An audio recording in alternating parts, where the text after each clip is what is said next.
जय हिंद फ्रेंड्स। तो हम पढ़ रहे थे कक्षा 10 की कला और संस्कृति के बारे में। कक्षा 10 की कला और संस्कृति में आज क्या पढ़ने वाले हैं अपन? तो कक्षा 10 की कला और संस्कृति में आज अपन देखने वाले हैं राजस्थान की चित्रकला और लोक कलाओं के बारे में। देखो, कल भी अपन राजस्थान की चित्रकला देख रहे थे, परसों भी अपन राजस्थान की चित्रकला ही देख रहे थे। तो आज का सेशन हमारा चित्रकला का लास्ट सेशन होगा। और इस चित्रकला के सेशन पर आने से पहले, चित्रकला के पोर्शन पर आने से पहले थोड़ा सा अपन रिवाइज कर लेते हैं कि अब तक हमने क्या क्या देखा। देखो, अब तक अपन कक्षा 10 की कला और संस्कृति के लगभग 4 चैप्टर अच्छे से कवर कर चुके हैं, यानी चैप्टर नंबर 1, 2, 3 एंड 4। और आज अपन चैप्टर नंबर 5 पे आज, और इससे पिछले 2 दिनों से अपन चैप्टर नंबर 5 पे चल रहे हैं।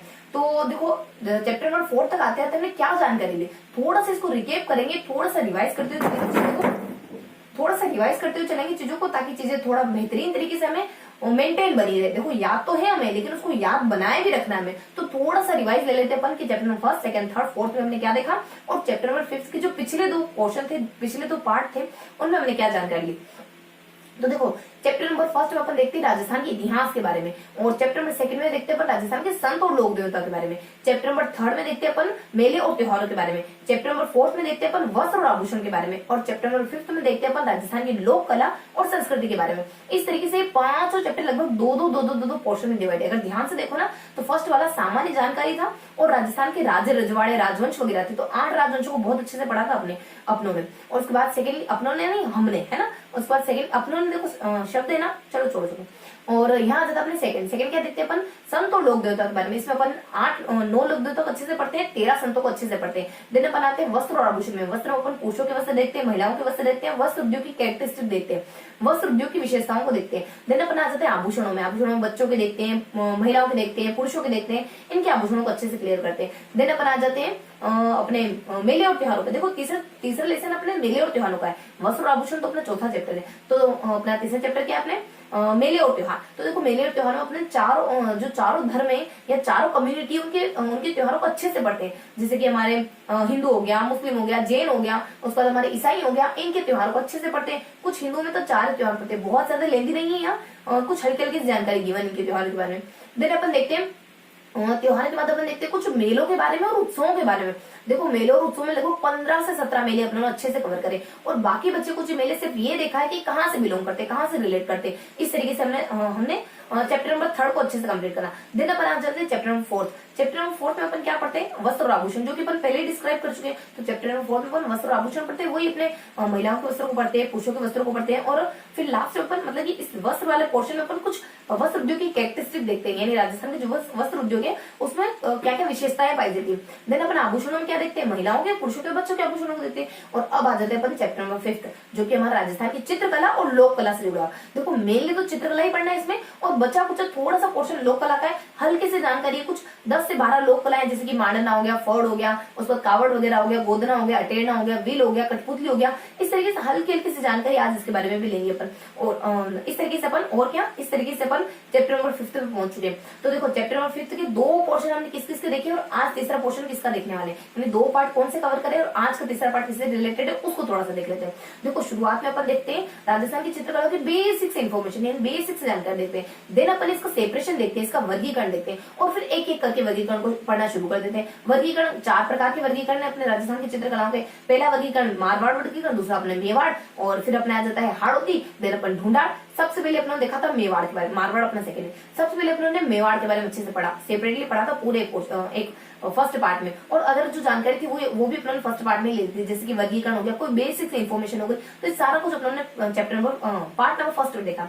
पार्ट नंबर 2 में अपन सिर्फ और सिर्फ मारवाड़ को अच्छे से पढ़ते हैं और हाड़ौती को अच्छे से पढ़ते हैं। ये कुछ 5-7 जानकारी देखी थी अपनों ने। कुछ मारवाड़ में कुछ लगभग है ना 6 चित्रशैलियों को अच्छे से पढ़ा था, और हाड़ौती में तो अपनी कोटा और बूंदी बस 2 ही आती। और आज अपन देखने वाले ढूंढाड़ को अच्छे से क्लियर कर लेंगे अपन। और फिर बच के रहता है, देखो अपनी 4 थी तो 4 ही होगी, यहाँ फर्स्ट हो गई, यहाँ 2 हो जाती है। और आज अपन देख लेंगे बची हुई चित्रशैली, जो कि ढूंढाड़ के नाम से जानी जाती है, उसको अपन अच्छे से क्लियर कर लेंगे। और जो लोक कला वाला सेशन है ना, हल्का सा सेशन है, मतलब कि हल्का सा पार्ट है, उसको अपन आज क्लियर कर लेंगे। तो इस तरीके से आज अपन पढ़ने वाले हैं। तो थोड़ा सा फ्रेमवर्क बन गया होगा आपके माइंड में। तो अब अपन शुरू करते हैं। तो आज के टॉपिक है हमारे, आज अपन पढ़ने वाले हैं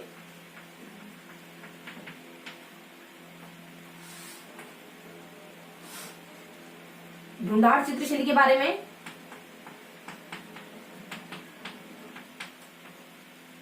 दिन अपन देखने वाले लोक कलाओं के बारे में।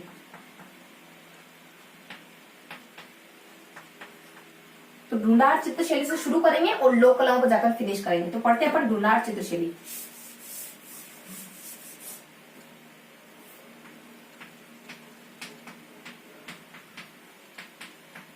ढूंढार चित्रशैली में बेसिकली कितनी चित्रशैलियां थी? ढूंढार चित्रशैली में बेसिकली जो सबसे पहले आ जाता अपने आमेर हो गया, उसके बाद अपने जयपुर हो गया, उसके बाद अपने अलवर हो गया, उसके बाद उनियारा हो गया, उसके बाद शेखावटी हो गया। तो इस तरीके से मोटा मोटी इसमें 5 चित्रशैलियों का डिस्कशन अपन करने वाले। तो किस किसको पढ़ने वाले आज अपन? तो आज अपन देखने वाले कुछ 5 चित्रशैली को। क्या क्या नाम है उनके? सबसे पहले आ जाता अपने जयपुर है, आमेर है। दिन सेकेंड अपन देखेंगे जयपुर के बारे में। देन अपन देखेंगे अलवर के बारे में। देन अपन देखेंगे उनियारा के बारे में। देन अपन कवर करेंगे, लास्ट में अपन कवर कर लेंगे थोड़ा सा उनियारा के बाद शेखावटी के बारे में। शेखावटी भित्ति चित्र, शेखावटी के बारे में थोड़ा सा अपन शेखावटी के बारे में देख लेंगे। तो इस तरीके से अपन इन 4 चित्रशैलियों को देखने वाले हैं। Amer, then Jaipur, then Alwar, then Uniara और देन शेखावटी। तो अपन शुरू करते हैं आमेर से।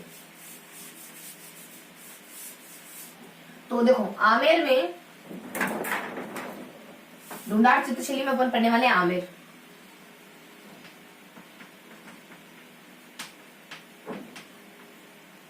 देखो आमेर चित्रशैली में क्या देखने वाले हैं? आमेर चित्रशैली में अपन थोड़ा सा मोटा मोटी खाका तैयार कर लेते हैं कि आमेर चित्रशैली में अपन 3 चित्रों के बारे में पढ़ने वाले हैं। कुछ 3 चित्र आएंगे जो शुरुआती दौर के थे या फिर कब के थे, कोई अदर इन्फॉर्मेशन इस तरीके से पढ़ेंगे। देन एक राजा का जिक्र करेंगे जो कि सवाई जयसिंह के नाम से जाने देते हैं। बस इतना सा देखना है, इसमें कुछ चित्रों के बारे में देखना है। देन एक महाराजा का जिक्र करना है, तो चित्र वगैरह देखेंगे इसके। और देन महाराजा का जिक्र करेंगे। देखो इसमें सिर्फ और सिर्फ 3 से 4 चित्र आते हैं, 3 चित्र आते हैं बेसिकली। सबसे पहले अपना यशोधरा, देन रज्जब नामा की प्रति, रज्जब नामा की प्रति। देन लास्ट में बता देते हैं कुछ भित्ति चित्र, कुछ भित्ति चित्र। देखो यशोधरा की प्रति का निर्माण हुआ था 1981, 19 तो 19 क्यों कहेंगे भला अपन, तो 1691 में इसका निर्माण हुआ था। और ये प्रारंभिक चित्र माना जाता है इस चित्रशैली का, प्रारंभिक चित्र इस शैली का। ये यशोधरा इस शैली का प्रारंभिक चित्र है जो इस शैली की जानकारी देता है। बस इतनी सी जानकारी गिवन है इसके बारे में। देन अपन आ जाते हैं रज्जब नामा के प्रति। ये बनता है 1688 में, इससे 3 साल पहले बना। ये क्या है? सूरत कारखाने में अकबर के लिए बनाया गया चित्र है ये। तो सूरत कारखाना और अकबर के लिए बना था, जिसमें 169 चित्र हैं और कुछ चित्रकारों का उल्लेख है। ये बेसिक इन्फॉर्मेशन थी अपने रज्जबनामा की प्रति के बारे में। देन भित्ति चित्र, तो इस शैली के भित्ति चित्र कहाँ देखने को मिलते हैं? तो बेराट के ईडर गार्डन, मोजमाबाद और मुगल गार्डन। बेराट के मुगल गार्डन और मोजमाबाद, यहाँ पे इसके भित्ति चित्र देखने को मिलते हैं। तो बस हल्की सी इन्फॉर्मेशन 3 चित्रों के बारे में। यशोधरा 1691 में बनता है, इसका प्रारंभिक चित्र माना जाता है। रज्जबनामा की प्रति 1688 में, इसे 3 साल पहले बनी थी, जो कि सूरत कारखाने में बनाई गई थी। अकबर के लिए बनाया था इसको। 169 इसमें चित्र बने हुए हैं, कुछ चित्रकारों का जिक्र भी इसमें है। देन भित्ति चित्र के बारे में क्या इन्फॉर्मेशन होती है? भित्ति चित्र, इस शैली के भित्ति चित्र आप बेराट के मुगल गार्डन और मोजमाबाद गार्डन में देख सकते हो। बस इतनी सी हल्की सी इन्फॉर्मेशन होती है। और यहाँ बताया जाता है कि इन पर मुगलों का प्रभाव देखा जाता है। मुगल प्रभाव और उन भित्ति चित्रों पर आप मुगल प्रभाव भी स्पष्ट रूप से देख सकते हो। तो ये जानकारी थी हल्की सी। अब महाराजा के बारे में क्या जानकारी गिवन होती है? देखो महाराजा के बारे में हल्की सी जानकारी गिवन होती है कि यहाँ एक ही महाराजा का जिक्र है, सिर्फ और सिर्फ सवाई जयसिंह के बारे में। तो यहाँ जिक्र है सवाई जयसिंह के बारे में। सवाई जयसिंह के बारे में क्या इन्फॉर्मेशन है? सवाई जयसिंह के बारे में बताया जाता है कि आमेर चित्रशैली का दूसरा प्रमुख दौर इन्हीं के समय में चला था। तो सेकेंड यानी दूसरा प्रमुख दौर इन्हीं के शासनकाल में चला था। देन थोड़ी सी इंफॉर्मेशन बता देते सवाई जयसिंह के बारे में कि इन्होंने 1639 में 2 प्रमुख काम करे। 1639 में 2 प्रमुख काम करते हैं। पहला काम करते हैं अपनी पत्नी अमर कुंवरी नहीं चंद्रकुंवरी, अपनी पत्नी चंद्रकुंवरी के लिए रसिक प्रिया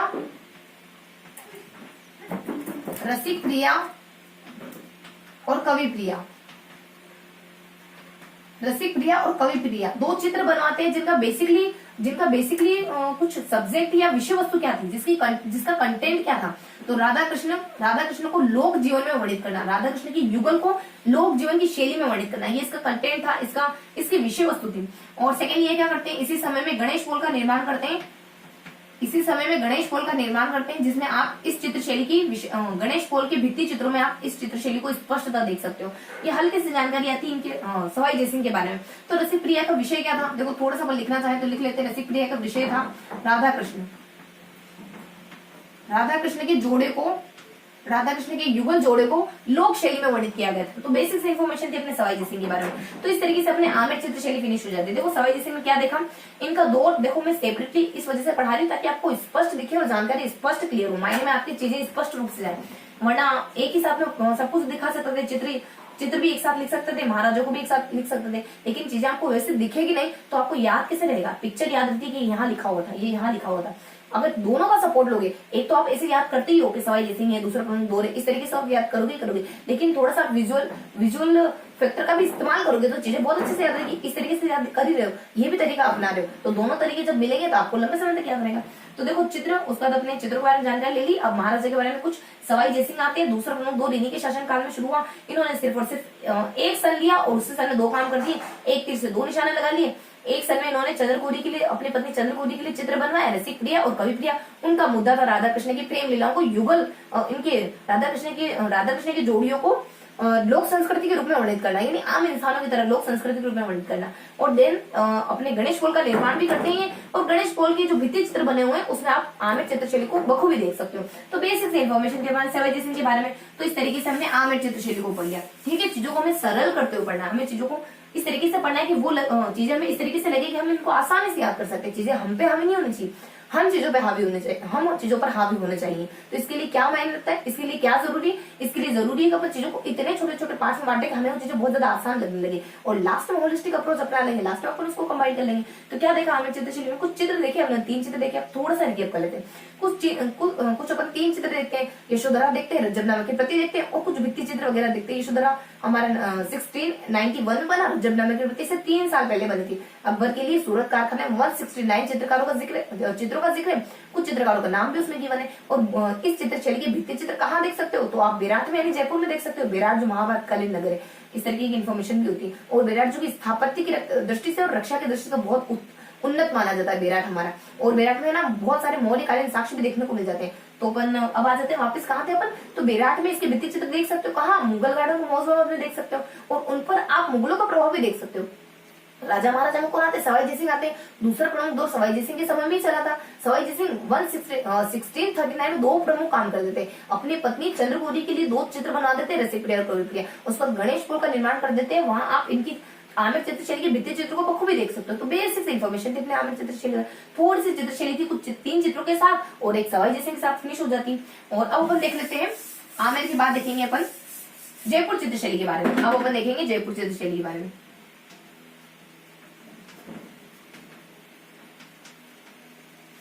देखो जयपुर चित्रशैली में अपन क्या कवर करने वाले हैं, जयपुर चित्रशैली को अपन थोड़ा सा ओवरऑल, थोड़ा सा इसका खाका बना लेते हैं कि इसमें क्या पढ़ने वाले हैं। तो जयपुर चित्रशैली में लगभग नहीं एग्जैक्ट 5 राजाओं का जिक्र पढ़ेंगे। उसके बाद जयपुर चित्रशैली की क्या विशेषताएं उनको देखेंगे अपन। तो देखो कौन कौन से 5 राजाओं का जिक्र इसमें आने वाला है, तो अपन 1 बाय 1 एक एक राज्यों को देख लेते हैं। देखो सबसे पहले हल्की हल्की से जानकारी है, कुछ एक एक 2 बातें हैं इनसे रिलेटेड।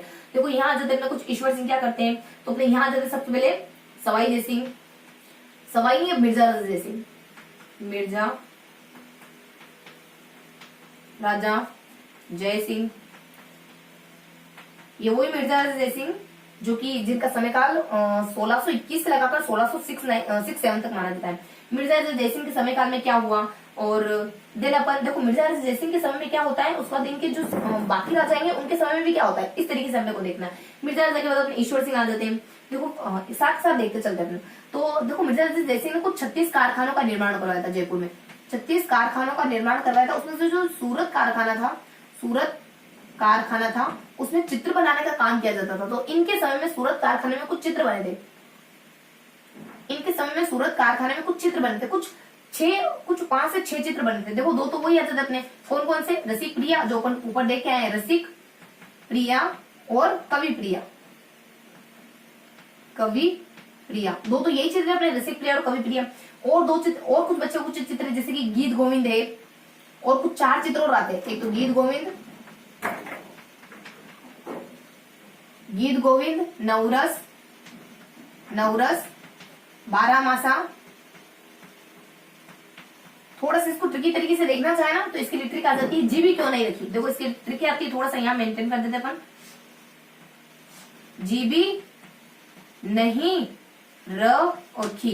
देखो गीत गोविंद आ जाता है, और फिर अपने बारहमासा आ जाता है, फिर अपने नवरस आ जाता है, उसके बाद अपने फिर अपने रस अपने रसिक प्रिय आ जाता है, और के से अपने कुछ कवि प्रिय आ जाता है। तो इस तरीके से होता है अपने गीत गोविंद, नवरस से बारहमासा, 1 2 3 4 5 पांचों ही हो गए अपने, 1 2 3 4 5। देखो 6 चित्र नहीं है, सिर्फ और सिर्फ 5 चित्र हैं। उसके बाद ये जानकारी थी अपने मिर्जा जय सिंह के बारे में। नेक्स्ट जानकारी आ जाती है अपने कुछ ईश्वर सिंह के बारे में। ईश्वर सिंह, देखो इनके समय में सिर्फ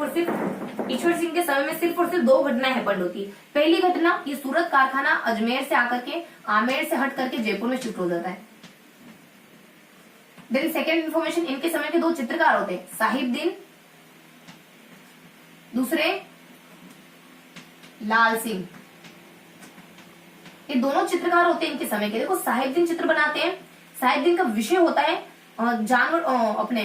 देखो ये लाल सिंह बताते हैं जानवरों को लड़ते हुए, और साहिबदीन बड़े बड़े पोर्ट्रेट चित्र बनाते हैं, यानी आदम कद इंसानों के जो चित्र होते हैं ना उसको पोर्ट्रेट चित्र कहा जाता है। तो बड़े बड़े पोर्ट्रेट चित्र बनाते हैं, ये। देन लाल सिंह बनाते हैं जानवरों को लड़ते हुए दिखाते हैं। तो ये हल्की सी इन्फॉर्मेशन थी अपने ईश्वर सिंह के बारे में। और माधव सिंह के बारे में क्या हैपेंड होता है, माधव सिंह के समयकाल में क्या हैपेंड होता है। देखो माधव सिंह के समय में भी कुछ 2 जानकारी आ जाती है। माधव सिंह के समय में ना चित्रों में चूड़ियों का और लाख का और लकड़ियों का इनका इस्तेमाल होने लग गया था चित्र वगैरह बनाने में। और इस तरीके की अगर आप चीजें देखना चाहते हो तो कहाँ देख सकते हो इसके साक्ष्य, यानी इस तरीके की अगर कारीगरी देखना चाहते हो तो कहाँ देख सकते हैं अपन, तो ये देख सकते हैं अपन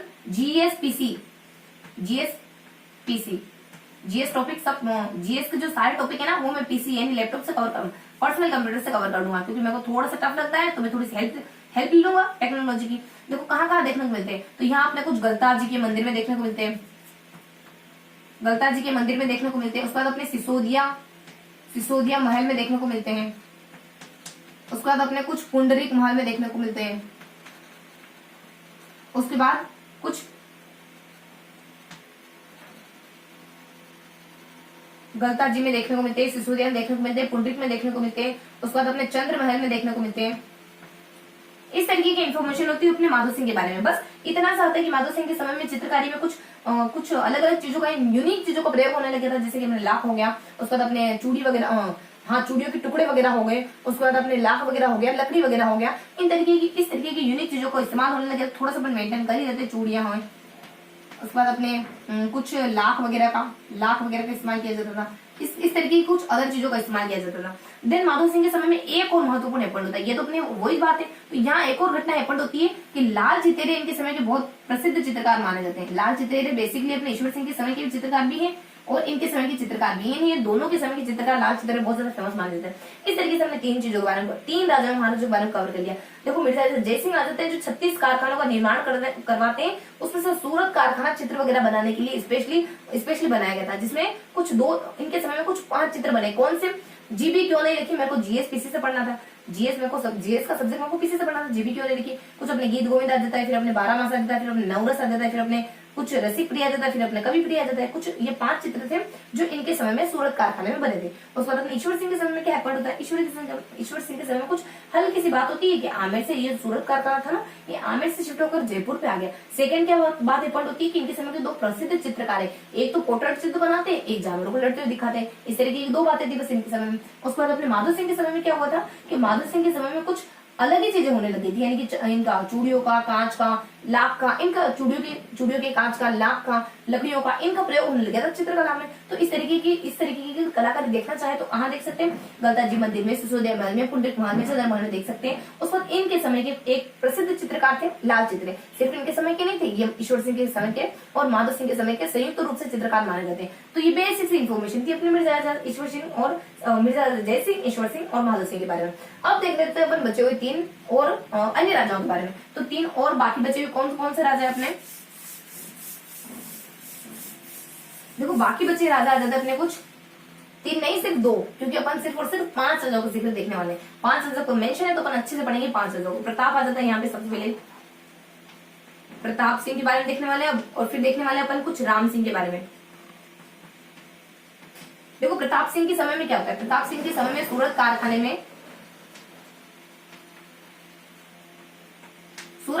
में 50 से ज्यादा चित्रकार एकत्रित हो जाते हैं।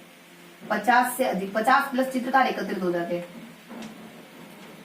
उन चित्रकारों में अपन नाम देखें तो बस इतनी सी इन्फॉर्मेशन आएगी कि उन चित्रकारों के नाम क्या है। तो यही अपने कुछ राम लक्ष्मण सीता, मतलब सीता नहीं, राम लक्ष्मण उनकी साली जी हैं, और फिर कोई गोपाल नाम के शख्स हैं, उसके बाद अपने हुकुम है, उसका चिमना है।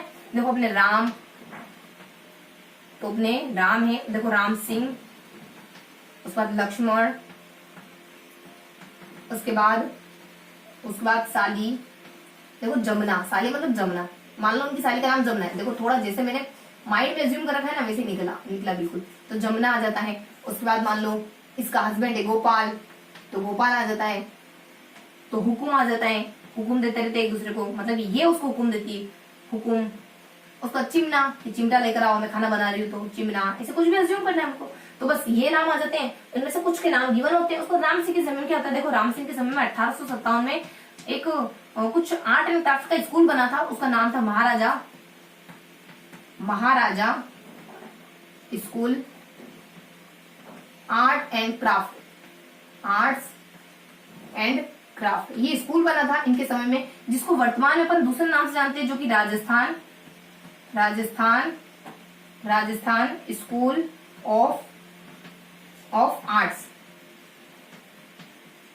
इस नाम से जानते हैं वर्तमान में। बस ये हल्की सी इन्फॉर्मेशन थी इन 5 राजाओं के बारे में। तो हमने 5 राजाओं के बारे में हल्की सी इन्फॉर्मेशन ली।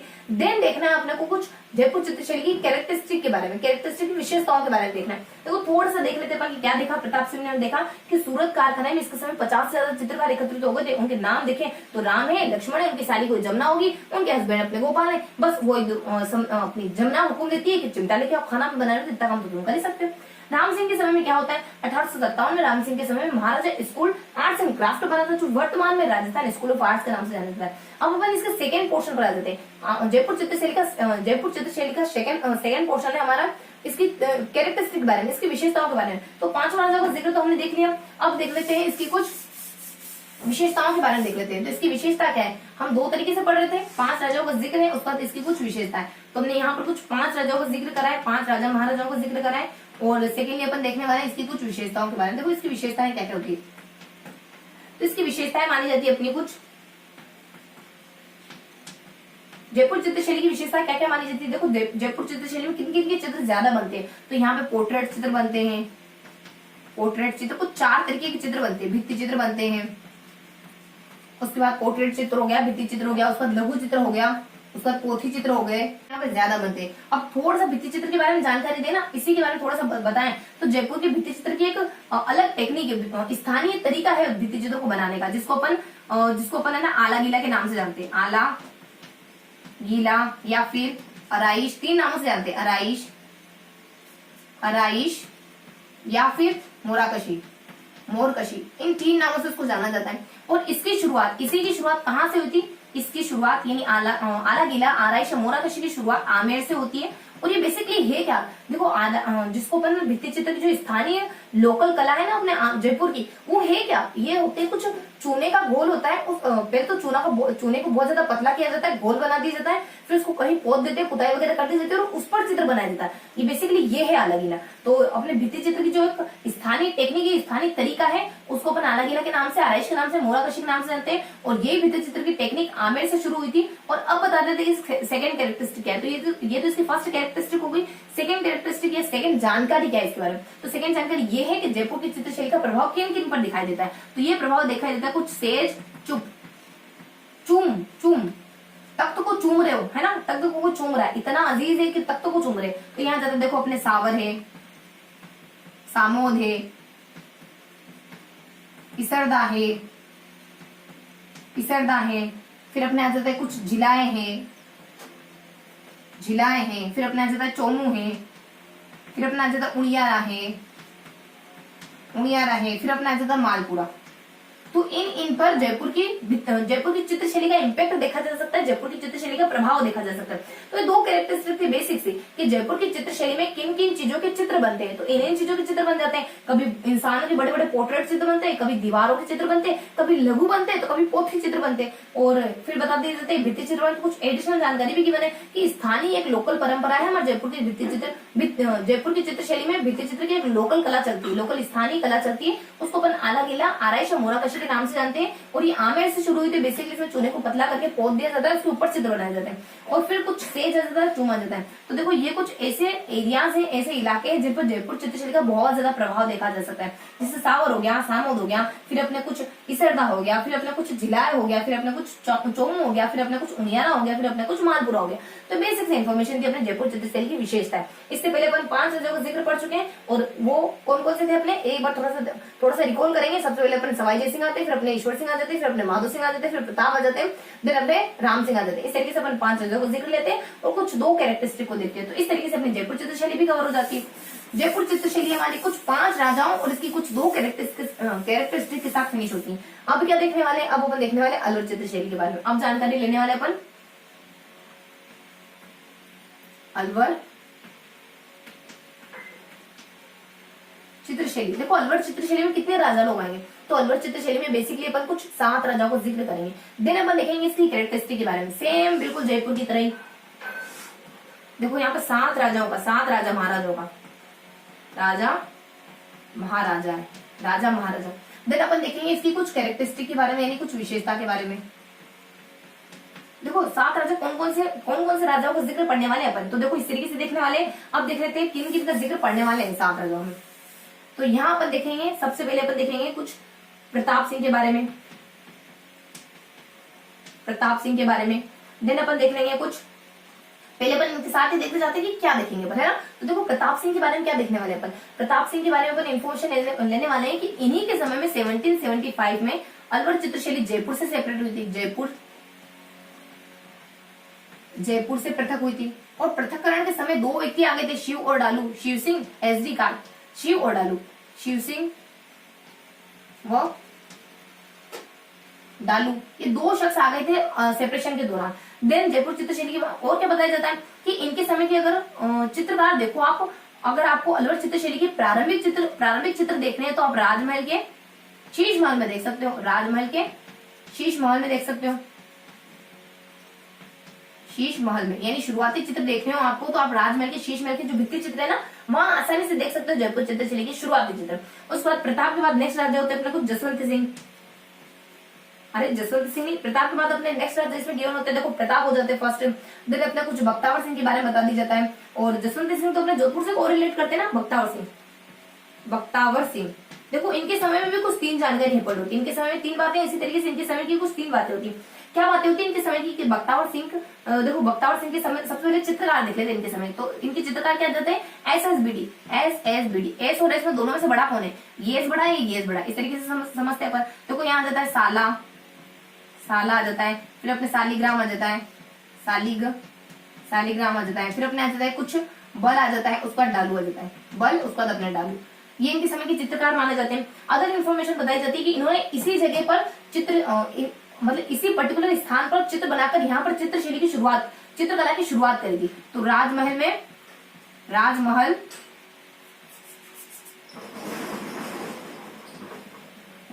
के शीश महल में चित्र बनाकर चित्रकला की शुरुआत, शीश महल में चित्र बनवाकर इन्होंने चित्रकला की शुरुआत की थी, वहां पर चित्रकला की शुरुआत। तो ये कुछ दूसरी इंफॉर्मेशन आ जाती है इनके समय की। पहले कुछ चित्रकार आ जाते हैं, फिर उन्होंने दूसरा क्या काम करा था, तीसरा इनके समय के जो चित्र बन रहे थे ना, उसका मुद्दा क्या था, उनका विषय क्या था। तो उनका मुद्दा था कुछ मतलब वो भी मुद्दा था, यानी महाराजा, इसको बख्तावर सिंह को है ना, महाराजा को साधु संतों के साथ चर्चा करते हुए दिखाया जा रहा था। साधु संत हो गए, कोई सन्यासी वगैरह हो गए, इनके साथ चर्चा करते हुए दिखाया जाता था, मतलब कि इनके साथ कन्वर्सेशन करते हुए उनको दिखाया जाता था। तो ये कुछ हल्की से 3 जानकारी थी इनके समय की। अब वो आ जाते हैं अपने कुछ विनय सिंह। देखो विनय सिंह के समय की कुछ 2 जानकारी होती है, लेकिन बेहद इंपॉर्टेंट होती है। कौन कौन से 2 जानकारी होती है इनके समय की, विनय सिंह के समय की कुछ 2 बातें होती है। क्या बातें होती है कि इसको है ना विनय सिंह बहुत अच्छा शख्स माना जाता है, इसको तो अकबर से कंपैरिजन करते हैं। इसके समय बहुत अच्छा चित्र जो कि अपने गुलिस्ता के नाम से जाना जाता है। 1 लाख रुपए लगे थे उस समय के, 1 लाख रुपए लगे थे, तो उसके लिए जाने जाते हैं विनय सिंह। देखो विनय सिंह को अकबर से कंपेयर करा जाता है, इनका काल सर्वोत्कृष्ट माना जाता है, अकबर से कंपेयर करते हैं, इसका काल सर्वोत्कृष्ट माना जाता है। और ये है ना, ये बलदेव से चित्रकारी सीखते हैं, बलदेव से चित्रकारी सीखते हैं। तो ये बेसिक्स 2-3 बातें थी। और दूसरी बात आ जाती है सबसे इंपॉर्टेंट, इनके समय में गुलिस्ता बना, जिसको बनाने में लगभग 1 लाख रुपए लग गए थे, 1 लाख रुपीज लग गए थे। उसके बाद सेकंड जानकारी होती है कि ये बनाया किसने था, तो ये बीजी ने बनाया था, मतलब कि बी से अपने बलदेव और गुलिस्ता, बलदेव और गुलाम, बलदेव और गुलाम, बलदेव सिंह अपने बलदेव और गुलाम। देखो बलदेव दोनों सेम होते हैं, ये बलदेव और गुलाम ने बनाया था। अपने बल सिंह, हाँ बलदेव ही होते हैं, तो बलदेव और गुलाम ने बनाया था। हाँ देखो कल का थोड़ा सा देखो, अभी थोड़ा सा इसको पोज रखते हैं, थोड़ा सा इसको पोज रखना। अब अपन देख रहे थे कल, देखो 2 अपन थोड़ा सा अपन यहाँ स्पेस लेंगे और बता देते, कल की बात क्लियर कर ही देते हैं, करते हैं या फिर लास्ट टाइम करते हैं, चलो क्लियर कर ही देते हैं अभी। तो अपन थोड़ा सा कल की बात को क्लियर कर देते हैं। देखो कल क्या देखा था अपनों ने कि रामलाल और रामलाल, रामलाल का 2 जगह जिक्र होता है, रामलाल चित्रकार है, इसका 2 जगह जिक्र होता है। कहाँ का जिक्र होता है, एक तो होता है अपने बूंदी चित्रशैली में, एक होता है अपने कुछ बूंदी चित्रशैली में, और अपने बीकानेर चित्रशैली में 2 बार अपने रामलाल नाम आते हैं। तो देखो बूंदी चित्रशैली में, और दूसरा अपने बूंदी के बाद बीकानेर, यानी कि अपने बूंदी और बीकानेर, इन दोनों में जो अपन देख रहे थे ना राम राम राम, तो क्या राम है, तो दोनों में रामलाल आते। क्या आते दोनों में, रामलाल चित्रकार दोनों में ही आते। और अपने जो अलवर की चित्रशैली थी ना, उसमें 2 बार राम आया था, एक बार राम आया था, एक बार राम आया था। तो अपन सोच रहे थे कि क्या दोनों ही राम सिंह है, राम सिंह है, तो एक बार वहां नाम होता है अलवर चित्रशैली में, एक बार तो नाम होता है राम सिंह, और दूसरी बार नाम होता है सिर्फ और सिर्फ राम। अलवर चित्रशैली में कुछ एरिया बताए गए थे, राम सिंह अपने कुछ पर्टिकुलरली स्थान भी गिवन था, और अपने राम का भी पर्टिकुलरली स्थान भी गिवन था, वो तो अपन कल पढ़ चुके अच्छे से। तो राम सिंह का कोई स्थान बताते थे अपने कुछ नांदगढ़ की, और सिर्फ राम का होता है अपने मसौदा। तो ये दोनों नाम सिर्फ राम सिंह था, वहां सिर्फ राम सिंह था, और यहाँ सिर्फ राम था। तो इस तरीके से कल के इन्फॉर्मेशन में थोड़ा सा करेक्शन है, अपने यहाँ पे भी राम सिंह लिख लिया था। और ये देखना था अपने को रामलाल 2 बार आते हैं या नहीं आते, तो हाँ रामलाल का जिक्र 2 बार होता है। ठीक है, जो बच्चा पहले वाला पार्ट देख चुका है उसको तो बातें समझ आ रही होगी, और जो इस सेशन में जुड़ा है उसको समझ नहीं आ रही होगी, तो ये वाला पोर्शन आप स्किप रखो, समझोगे पता नहीं मैडम क्या बक रही है ना। तो अपने यहाँ शुरू कर देते अपन विनय सिंह के बारे में। तो विनय सिंह के बारे में गुलिस्ता बना था, उस पर 1 लाख रुपए लगे थे। उस पर अपने बलदेव, तो मैं थोड़ा सा लिख देती हूँ ताकि वो क्लियर हो जाए। बीकानेर अपने बूंदी और बीकानेर रामलाल का जिक्र होता है, यहाँ देखो वो नाम में मैं लिख ही देती हूँ ना। तो यहाँ अपने कुछ देखो, इसको रफ करना है लेकिन फिर भी लिख देते हैं। तो यहाँ आ जाता अपने कुछ राम सिंह, तो राम सिंह कहाँ के थे, राम सिंह थे अपने और राम नांद के, नांद अलवर के थे राम सिंह, और अपने राम थे अपने मसौदा अलवर के, मसौदा अलवर के। ठीक है, तो ये दोनों पर्टिकुलरली स्थान थे। अब अपने विनय सिंह के बारे में देख रहे थे, विनय सिंह के बारे में बस इतनी सी इन्फॉर्मेशन थी जो हमने क्लियर कर ली। अब अपने को देखना है ये सारे अपने 3 चित्रकार हो गए, यानी 3 राजाओं का जिक्र हो गया। देखो प्रताप का हो गया, बख्तावर का हो गया, विनय सिंह का हो गया। देखो प्रताप के समय में क्या देखते हैं कि प्रताप के समय में 1775 का समय था, जब जयपुर से प्रथम हो गई थी अलवर चित्रशैली। उसके बाद अपने कुछ शीर्षे और डालू, जब प्रथम हुआ ना तो SD कार्ड भी उनके साथ ही आ गया। उसके बाद अपने अगर इस चित्रशैली के शुरुआती चित्र देखना चाहते हो अलवर चित्रशैली के, तो जाओ राजमहल में और देखा वहां पे शीश महल में है इसके शुरुआती चित्र। उसके बाद बख्तावर सिंह के समय में क्या हुआ था, बख्तावर सिंह के समय के कुछ चित्रकार बहुत ज्यादा प्रसिद्ध है, साला साली बल डालू, साला और साली दोनों में से किसने ज्यादा बल लगाया, किसने ज्यादा जोर लगाया अपने रस्सा खींचे के कॉम्पिटिशन में। और उसका पता चला कुछ राजमहल के शीश महलों में इन्होंने चित्र बनाकर चित्रकला की शुरुआत करवाई थी, वही अपने राजमहल जहां अपन यहाँ देख रहे थे। उसका नेक्स्ट जानकारी गिवन होती है इनके बारे में कि थोड़ी सी हल्की सी इन्फॉर्मेशन होती है कि इनके जो मुद्दे थे ना चित्र के, वो क्या थे। यानी महाराजों को जंगल में या फिर कुछ ऐसे सुनसान से इलाके में इनके साधुओं के साथ, संतों के साथ डिस्कशन करते हुए दिखाया जाता है। उसके बाद विनय सिंह के समय तो बहुत अच्छा काम माना जाता है, इनका सर्वोत्कृष्ट अकबर से कंपेयर करते हैं, बलदेव से चित्रकारी सीखे। और उसके बाद अपने कुछ अदर जानकारी, इनके समय को सर्वोत्कृष्ट क्यों कहते हैं, क्योंकि 1 लाख रुपए लगाकर गुलिस्ता चित्र बनाया गया इनके समय में, और ये बनाने वाला अपने गुलाम बीजी था, अपने बलदेव था, उसके बाद अपने गुलाम था। तो इस तरीके की बेसिक इन्फॉर्मेशन इनके बारे में देखी, देन अपने बख्तावर के बारे में देखी, देन अपने विनय सिंह के बारे में देखी। अब अपने को देखने हैं कुछ 5 राजाओं देखने, क्योंकि अपन इसमें कितने पढ़ने वाले, लगभग अपन 7 राजाओं का जिक्र पढ़ने वाले। तो अब अपन देख लेते कुछ 4 राजाओं का जिक्र देख लेते अपन।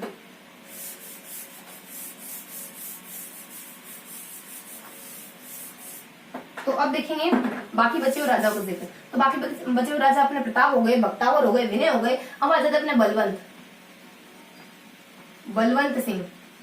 देखो बलवंत सिंह के बारे में क्या इन्फॉर्मेशन होती है, बलवंत सिंह के बारे में तो सिर्फ एक जानकारी कि इनके समय के चित्रकार कौन थे। तो इनके समय के कुछ चित्रकार माने जाते हैं अपने कुछ, देखो सब्जी सन को अच्छी नहीं लगी, लेकिन सन का ये ना सी है, यहाँ पे सन का सी है, तो सब्जी मेरे बेटे को अच्छी नहीं लगी, तुमने जो सब्जी बनाई ना मेरे बेटे को अच्छी नहीं लगी। मान लो बहू रानी को मेरी सांस है ना कि तुम कितनी अच्छी सब्जी बना, लेकिन मेरे बेटे को तो मेरी हाथ की सब्जी पसंद है। देखो कौन कौन आ जाता है अपने, तो यहाँ जाता अपने यहाँ जाता अपने कुछ साला, और बी से अपने कुछ बी से अपने कुछ बक्साराम, फिर आ जाता अपने कुछ जी से अपने देखो अपने साला आ जाता है, बक्साराम आ जाता है, फिर अपने कुछ नंदलाल आ जाता है, फिर अपने कुछ नंदलाल के बाद अपने कुछ सी से आ जाता है, फिर जी से आता है। देखो सी से और जी से क्या आता है, साला आ जाता है, उसके बाद साला आ जाता है, उसके बाद बक्सा आ जाता है, उसके बाद जमुना आ जाती है, उसके बाद अपने कुछ बक्सा आ जाता है, छोटे लाल। देखो यहाँ जमुना और छोटे लाल, जमुना और छोटे लाल और नंदलाल, ये इनके समय को कुछ चित्रकार माने जाते हैं। और ये किस तरीके के चित्र बना रहे थे, तो ये चित्र बनाने थे कुछ लघु पोथी हो गया, कुछ लिपटावी हो गया, कुछ पटकथा हो गया, इस तरीके के चित्र बनाया करते थे। देखो किस तरीके के चित्र बनाते थे ये, तो अपने कुछ लघु कथा हो गया, मतलब लघु चित्र है, उसके बाद पोथी चित्र है, उसके बाद अपने लिपटावी है, लिपटवा है, उसके बाद अपने लिपटवा के बाद अपने उसके बाद कुछ अपने लिपटवा आ जाता है, उसके बाद कुछ पटकथा, इस तरीके के चित्र बनाया करते थे। उसके बाद अपने बलवंत सिंह के बाद नेक्स्ट राजा कौन गिवन होते हैं, देखो अपने प्रताप हो गया, उसके बाद अपने विनय हो गया, बख्तावर हो गया, उसके बाद अपने विनय हो गया, उसके बाद अपने बलवंत सिंह हो गया। ये चार अपने को साथ में देखने थे, और देखो साथ में देखने थे, अगर मैं उसको साथ में इसको बलवंत सिंह को साथ में पढ़ लेते तो ज्यादा बेहतर होता। और अब आ जाते हैं हमारे कुछ 3 चित्रकार, उनको अपन सेपरेट देख लेते हैं। देखो 3 चित्रकार कौन है, अपने शिव सिंह होते हैं, फिर अपने कुछ मंगल सिंह होते हैं, इसको है ना उसी के साथ रखो, ध्यान उसी के साथ रखो। विनय सिंह आ जाते, उसको मंगल सिंह आ जाते, उसको लास्टली अपने आप कुछ आ जाते जगत सिंह। देखो विनय सिंह के बारे में काम कला पर आधारित चित्र बन रहे थे, इसका एक एग्जाम्पल देखना चाहो, काम कला, इसका एक एग्जाम्पल देखना चाहो तो नफीरी वादन, ये चित्र इसी पर बेस्ड था। उसके बाद अगर मंगल सिंह के समय में देखना चाहो तो यहाँ पर हाथी दांत और कलश के ऊपर चित्र बन रहे थे। बनाने वाले कौन थे, बनाने वाले थे अपने मूल सिंह और उदय सिंह, ये दोनों हाथी दांत और फलकों पर चित्र बनाते हैं। हाथी दांत के फलकों पर चित्र बनाए थे इन्होंने। और जगत सिंह के समय के सिर्फ और सिर्फ चित्रकारों का नाम गिवन है, तो इसके चित्रकारों के नाम क्या जाते हैं, RRR। कितने जनों ने देखी, देखो अपने आ जाता है कुछ राम प्रसाद, उसके बाद अपने राम गोपाल, उसके बाद अपने राम सराय किसको कहते हैं, सराय आपके ठहरने के स्थान को सराय कहते हैं। उसके बाद फिर अपने जी से आ जाता अपने कुछ जगमोहन, और एन से आ जाता अपने नेपोलियन।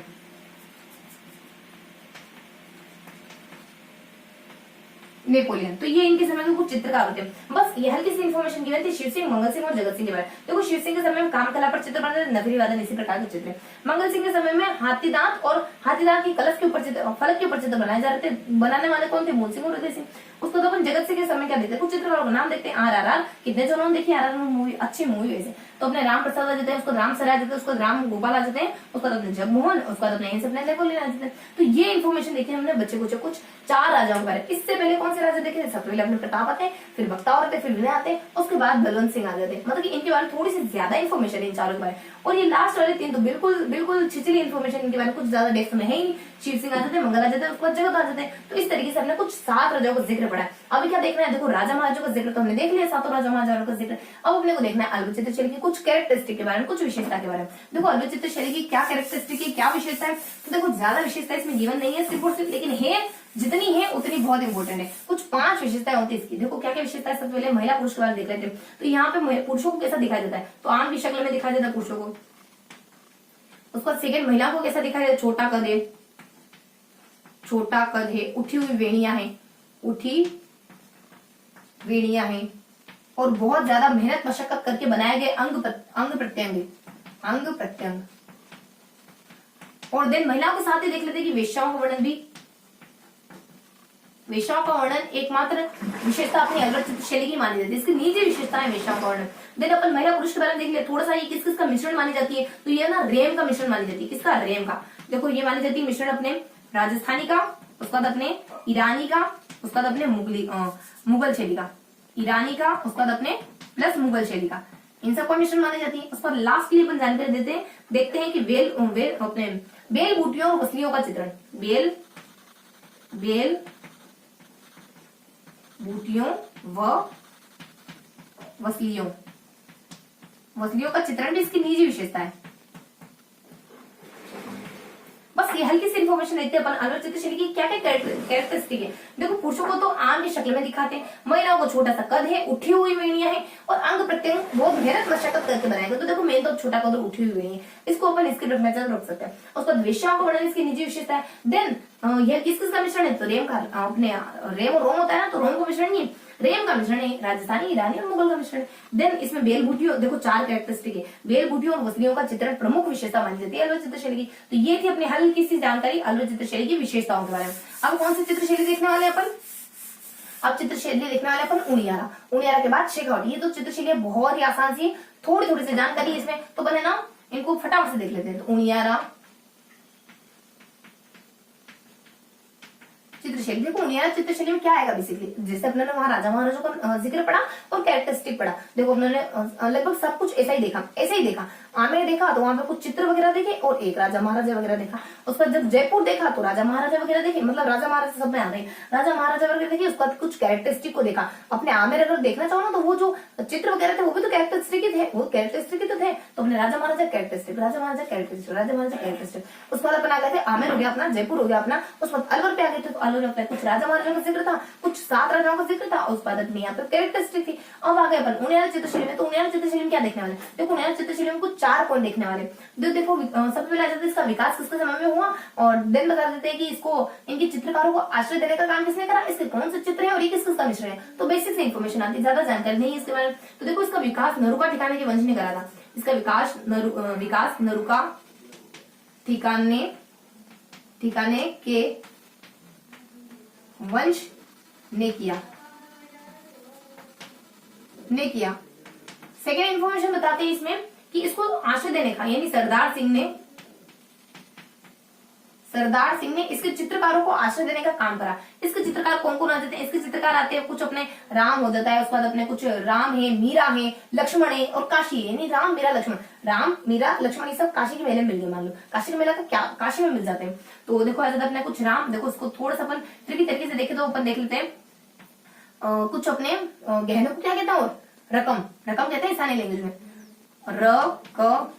रकम बराबर है ना, 20 अपने बराबर, रकम बराबर है ना, जो तुमने गहने वहां रखे थे वो सब कुछ वैसे वैसे ही ना। देखो आ जाता अपने राम है और उसके बाद अपने कुछ फिर अपने काशी आ जाता है। उसके बाद अपने आ जाता है कुछ मीर बख्श आ जाता है। उसके बाद आ जाता है कुछ अपने यहाँ आ जाता है कुछ लक्ष्मण, रकम, उसके बाद 20 अपने बराबर, राम आ गया, काशी आ गया और फिर अपने लक्ष्मण आ जाता है, लक्ष्मण,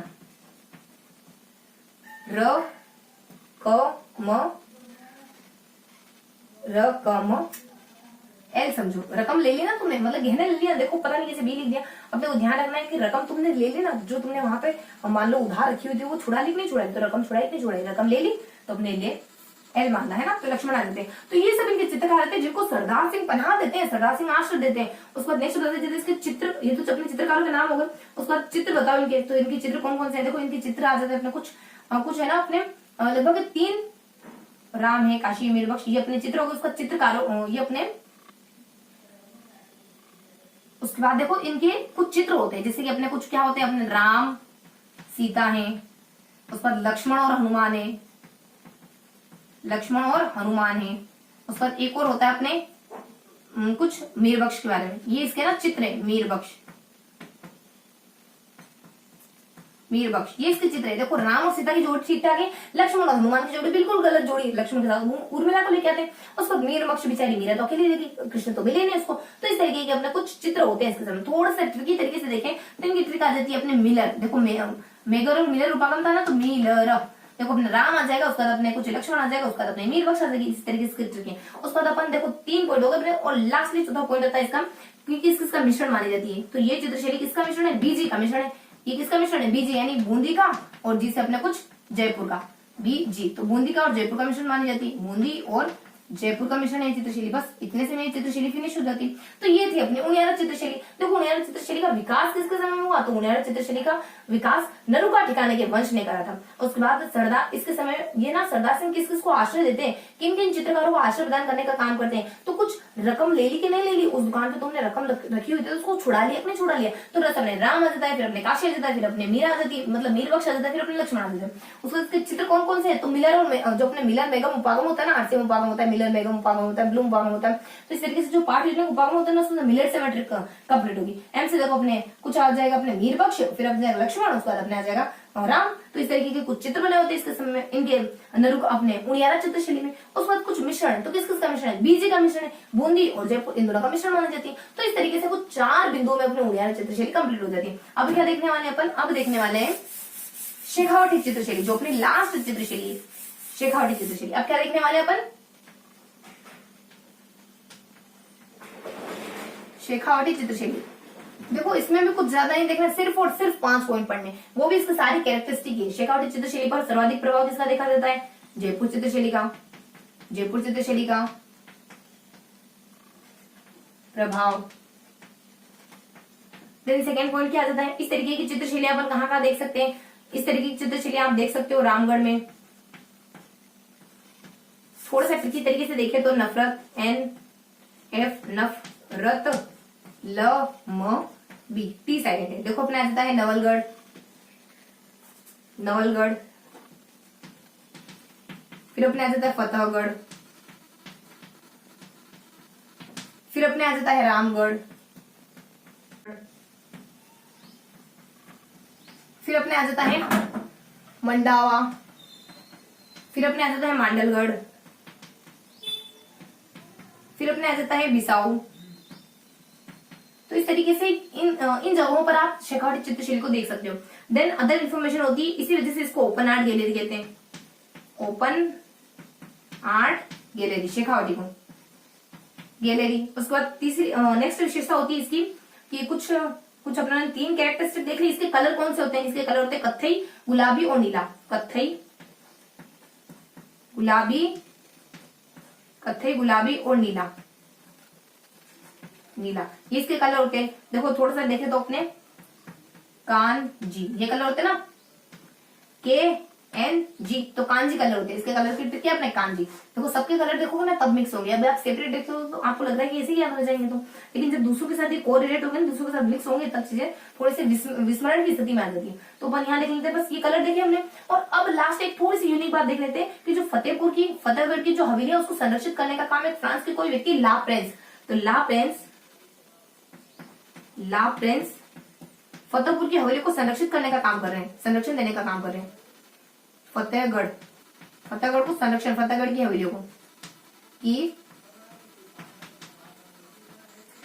को संरक्षण देने का काम कर रहे हैं। और ये बेसिकली फ्रांस से बिलोंग करते हैं, फ्रांस से बिलोंग करते हैं। तो ये थी हमारी पूरी शेखावटी चित्रशैली। क्या देखो कि इस पर जयपुर चित्रशैली का बहुत ज्यादा इम्पैक्ट रहा, क्या कि इसके समय के कुछ चित्रकार आते हैं, इसके समय के कुछ इसके समय के नहीं, यहाँ के कुछ स्थान होते हैं जहां पर आप शेखावटी चित्रशैली को बहुत अच्छी तरीके से देख सकते हो। हाँ, और शेखावटी चित्रशैली का ज्यादा विकास है ना किस समय में हुआ, तो 19वीं से 20वीं शताब्दी के दौरान शेखावटी चित्रशैली का थोड़ा सा इसके साथ ही देख लेते हैं। देखो ये संरक्षण दे रहे हैं तो अपन एक और पॉइंट ऐड कर देते हैं, यानी कि अपने 5 का छठा पॉइंट कर देते हैं। 19वीं से 20वीं शताब्दी में इसका बहुत ज्यादा विकास हो रहा था, मतलब कि हवेलियों में इसी तरीके की भित्ति चित्र बनाए जा रहे थे। इस चित्रशैली के भित्ति चित्र बहुत ज्यादा उभर रहे थे हवेलियां जब निर्माण हो रही थी 19वीं से 20वीं शताब्दी के दरमियान।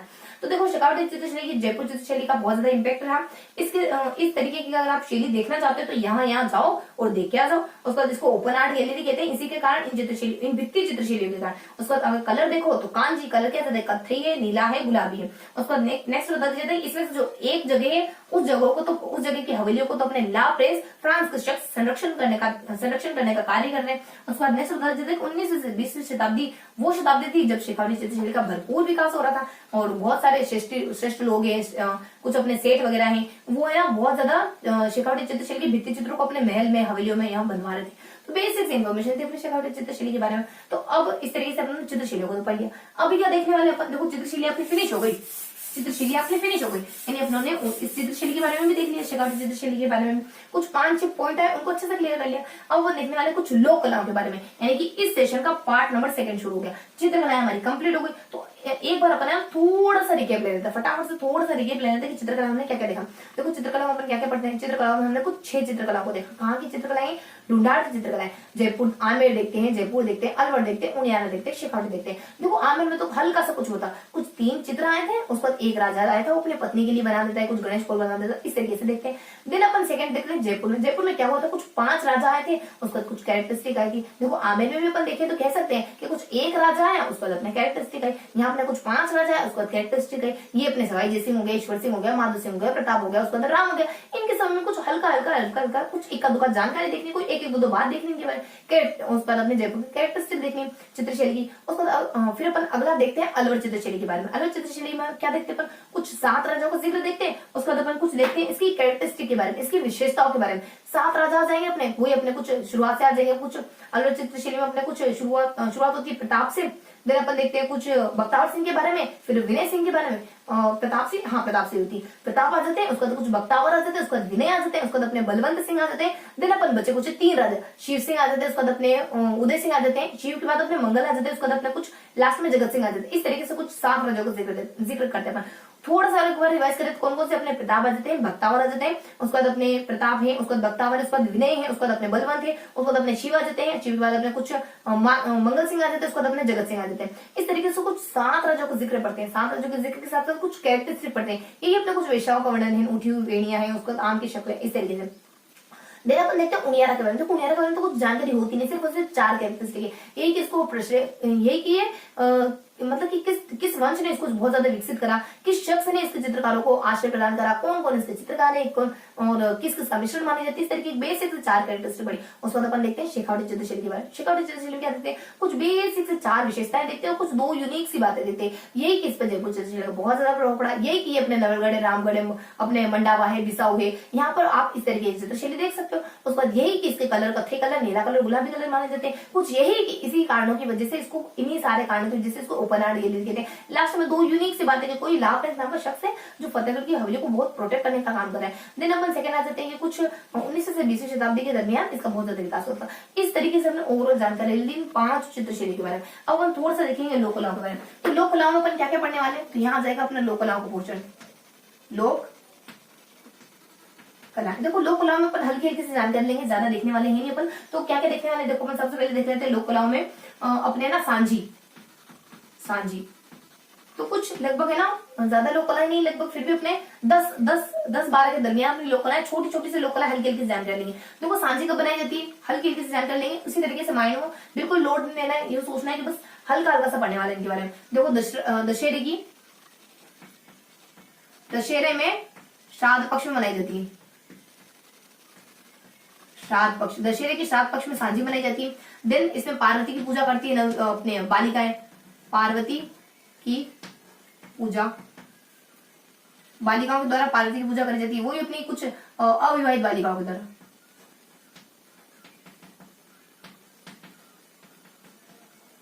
अविवाहित बालिकाएं पार्वती की पूजा करती है। ये कुछ गोबर से ना सांझी बनाते हैं। देखो है क्या सांझी, आपने भी बनाई होगी, मैं भी बचपन में, देखो हमने तो बनाई है बहुत। देखो सांझी का मतलब क्या होता है कि सांझी ना कुछ कंडे वगैरह लेकर के और कुछ फूल वगैरह लेकर के इन सबका इस्तेमाल करके दीवार पे कुछ अच्छा सा बना दिया जाता है। कभी कभी चौकोर आकृति का बनाते हैं, इस तरीके से बनाते हैं। देखो सांझी लगभग इस तरीके से बनाते हैं। कुछ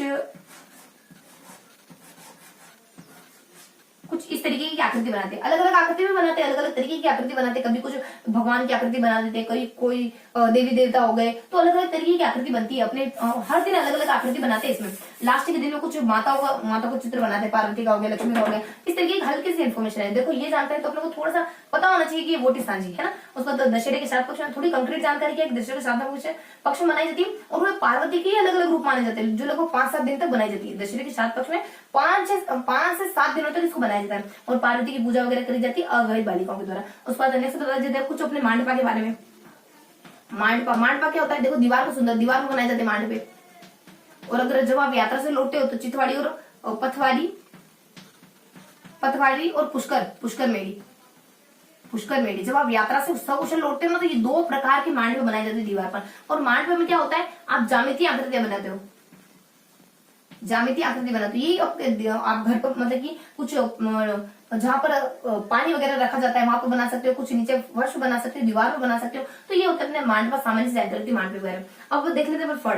देखो फड़ क्या होती है, फड़ अपने जो जयपुर के अपने शाहपुरा के जो छिपा जाति के लोग हैं, भिलवाड़ा शाहपुरा छिपा जाति के जो लोग हैं ना, उनके द्वारा जो फड़ बनाई जाती है उसको अपन फड़ कहते हैं, मतलब उनके द्वारा जो फड़ चित्रण बनाते थे उसको अपन फड़ के नाम से जानते हैं। तो अपने शाहपुरा, भिलवाड़ा शाहपुरा, भिलवाड़ा, उसके बाद अपने शाहपुरा, उसके भी पर्टिकुलर कौन, छिपा जाति के लोग, भिलवाड़ा शाहपुरा, उसके भी छिपा जाति के लोग, छिपा जाति के लोग हैं वो जो बनाते हैं ना, जो फड़ चित्रण करते हैं उसी को अपन क्या कहते हैं, फड़ कहते हैं। तो ये बेसिक इन्फॉर्मेशन थी। इसमें से जो लाल चितेरे है ना वो बहुत ज्यादा प्रसिद्ध हो गए फड़ को लेकर के, लाल चितेरे, लाल चितेरे। तो लाल चितेरे अपने फड़ को लेकर के अपने श्रीलाल, सॉरी लाल चितेरे तो अपन पहले देखिए ना, माधव सिंह के समय के चित्रकार श्रीलाल। इसमें से जो श्रीलाल है ना बहुत ज्यादा फेमस हो गए इस बात को लेकर के, श्रीलाल।